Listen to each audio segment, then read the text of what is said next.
Gold, trusted gold buyers. మీరు తాకట్టు పెట్టిన బంగారాన్ని విడిపించి ఈ రోజు ఉన్న మార్కెట్ ధరకు కొనబడను.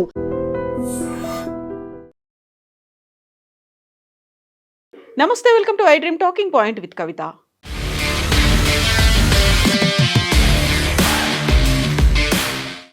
ఇరాన్, ఇజ్రాయెల్, అమెరికా మధ్య యుద్ధం 11వ రోజుకు చేరుకుంది. డొనాల్డ్ ట్రంప్ ఈ యుద్ధం తొందరలోనే సమసిపోతుంది అని చెప్తూ ఉంటే, ఇరాన్ దగ్గర నుంచి వస్తున్నటువంటి ఒక సమాచారం మాత్రం ఇప్పుడు ప్రపంచాన్ని వణికిస్తోంది. ఇరాన్ స్లీపర్ సెల్స్ని యాక్టివేట్ చేసింది అనేటువంటి ఒక మాట అదే అమెరికా మీడియా ఇప్పుడు బయటి ప్రపంచానికి గుర్తు చేస్తోంది. పశ్చిమాసియా రణక్షేత్రంలో గంట గంటకు మారుతున్నటువంటి పరిణామాలు ఇప్పుడు ప్రపంచాన్ని ఉత్కంఠకు గురి చేస్తున్నాయి. ఒకవైపు అమెరికా, ఇజ్రాయెల్ దాడులతో ఇరాన్ విలవిల్లాడుతుంటే, మరోవైపు అమెరికా అధ్యక్షుడు డొనాల్డ్ ట్రంప్ ఈ యుద్ధం చాలా త్వరగా ముగిసిపోతుంది అని ప్రకటించి అందరినీ ఆశ్చర్యపరిచారు. ఇరాన్ నౌకాదళం, వాయుసేన పూర్తిగా ధ్వంసమయ్యాయని, వారి సైనిక శక్తి ఇప్పుడు శూన్యమని ట్రంప్ ధీమా వ్యక్తం చేస్తున్నారు. అయితే ఇదే సమయంలో టెహ్రాన్ మాత్రం ఇప్పుడే యుద్ధం మొదలైందంటూ పోస్ట్ చేయడం అందరినీ ఆశ్చర్యానికి గురి చేస్తోంది.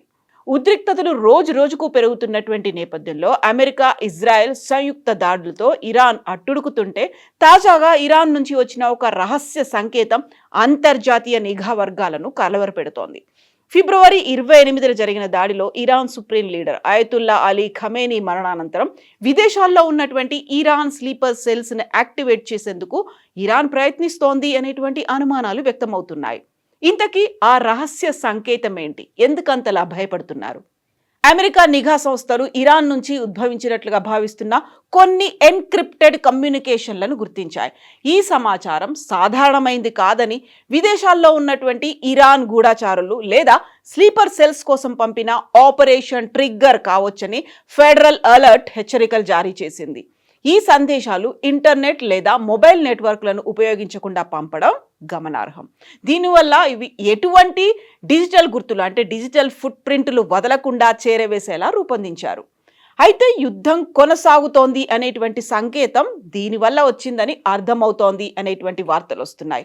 ఈ సందేశాలు కేవలం ఎవరికైతే అసోసియేట్ అయి ఉన్నాయో వారికి మాత్రమే అర్థమవుతాయని, ఇవి ఒక రకమైన ఆదేశాల వంటివని నిపుణులు చెప్తున్నారు. ఈ సంకేతాలు ఖచ్చితంగా ఎక్కడ అటాక్ జరుగుతుందనే సమాచారాన్ని ఇవ్వకపోయినప్పటికీ అంతర్జాతీయంగా అనుమానాస్పద రేడియో ఫ్రీక్వెన్సీ కార్యకలాపాలపై నిఘా పెంచాలని నిఘా వర్గాలు ఆదేశించాయి.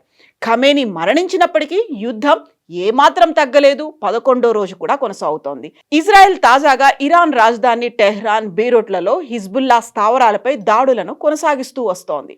ఇప్పుడు ఇరాన్, ఇజ్రాయెల్ యుద్ధం 11వ రోజుకు చేరుకున్నా కూడా ఇరాన్ తన వంతుగా అమెరికా, ఇజ్రాయెల్ సైనిక స్థావరాలను లక్ష్యంగా చేసుకుని క్షిపణి, డ్రోన్ దాడులతో ఎదురుదాడి చేస్తోంది.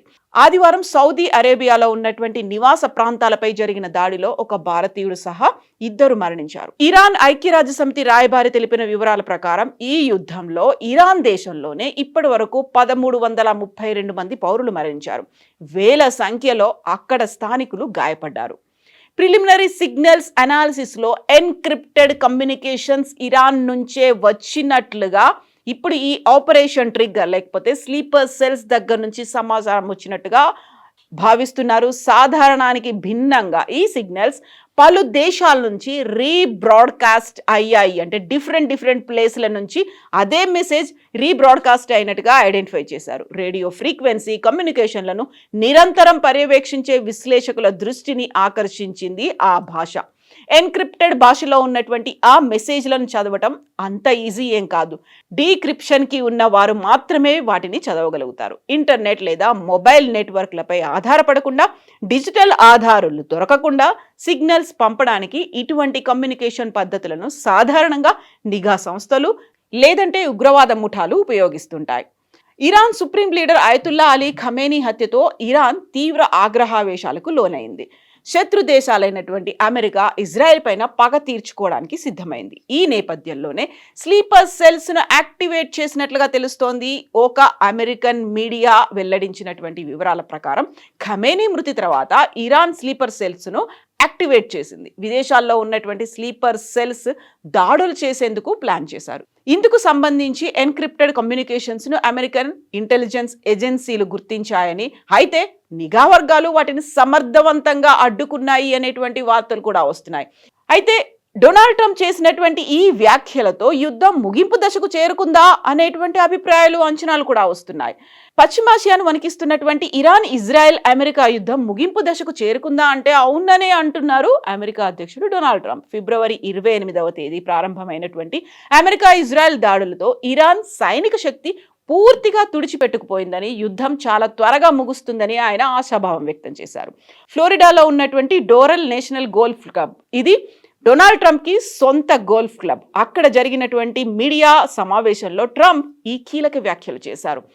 ఇరాన్ వద్ద ఏమీ మిగల్లేదు, తమ 11 రోజుల యుద్ధంతో అంతా కంప్లీట్ అయిపోయింది అనేటువంటి మాటని ట్రంప్ అన్నారు. ఇరాన్ సైనిక సామర్థ్యంపై ట్రంప్ స్పందించారు. వారి వద్ద ఇప్పుడు ఏమీ మిగల్లేదు, నౌకాదళం లేదు, కమ్యూనికేషన్ వ్యవస్థ ధ్వంసమైంది, వాయుసేన ఉనికి కోల్పోయింది, చివరికి డ్రోన్ల తయారీ కేంద్రాలు కూడా నేలమట్టమయ్యాయి. సైనిక పరంగా చూస్తే ఇరాన్ చేతులెత్తేసింది అనే మాట ట్రంప్ ఉపయోగించారు. మొదట్లో ఈ యుద్ధం 4-5 వారాల పాటు కొనసాగుతుందని ట్రంప్ అంచనా వేశారు. ఇక రక్షణ శాఖ మంత్రి అయితే సెప్టెంబర్ దాకా కొనసాగుతుంది అని చెప్పినప్పటికీ కూడా చాలా ముందుగానే లక్ష్యాలను చేరుకున్నామని ట్రంప్ అంటున్నారు.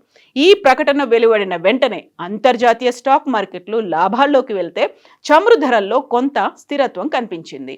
ఇక దీంతో పాటుగా ట్రంప్ ఇంకొక మాట కూడా అన్నారు. ఒకవేళ ఇరాన్ కనుక ఏ ఒక్క చిన్న పొరపాటు చేసినా కోలుకోలేనంత దెబ్బతింటారు అనేటువంటి ఒక హెచ్చరిక కూడా ఆయన జారీ చేశారు. యుద్ధం ముగిసిందని చెబుతూనే ఇరాన్ పాలకులకు ట్రంప్ తీవ్ర హెచ్చరికలు జారీ చేశారు.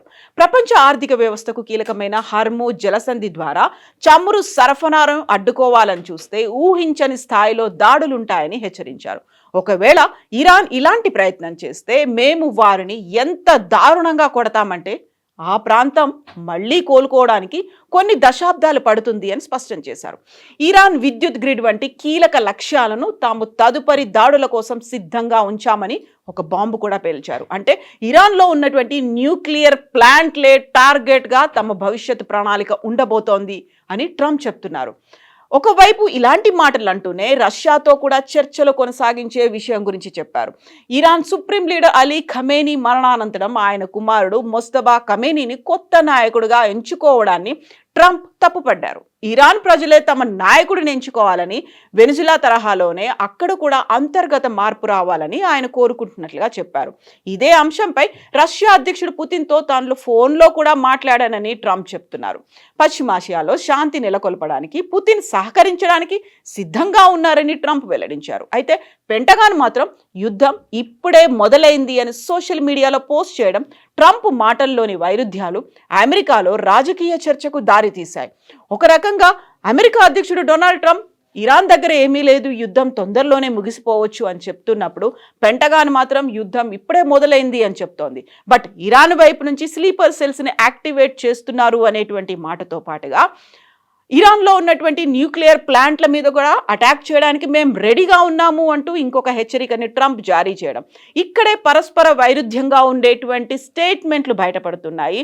అందులోనూ ఇరాన్ కూడా ఇప్పటికీ కూడా తగ్గట్లేదు, తలొగ్గట్లేదు. 11వ రోజు కూడా కొనసాగుతూనే ఉన్నాయి దాడులు అనేది. దీంతో పాటుగా యునైటెడ్ అరబ్ ఎమిరేట్స్కి సంబంధించి అక్కడి నుంచి కూడా ఒక వార్త వస్తోంది, మధ్యవర్తిత్వం చేయాలి. మోదీ కనుక ఒక్క ఫోన్ కాల్ చేస్తే, ఇరాన్ అండ్ ఇజ్రాయెల్లో ఉన్నటువంటి దేశాధినేతలకు కాల్ చేస్తే ఈ యుద్ధం ఆగిపోతుంది అనే మాటని, ఒక ఆశాభావాన్ని యునైటెడ్ అరబ్ ఎమిరేట్స్ కూడా వ్యక్తం చేసింది. యాక్చువల్గా ఈ యుద్ధం ఎంతకాలం కొనసాగుతోంది, ఎవరెవరు ఎలాంటి స్ట్రాటజీస్, అంచనాలతో ముందుకెళ్తున్నారు, మీరేమనుకుంటున్నారో కామెంట్స్ రూపంలో తెలియజేయండి.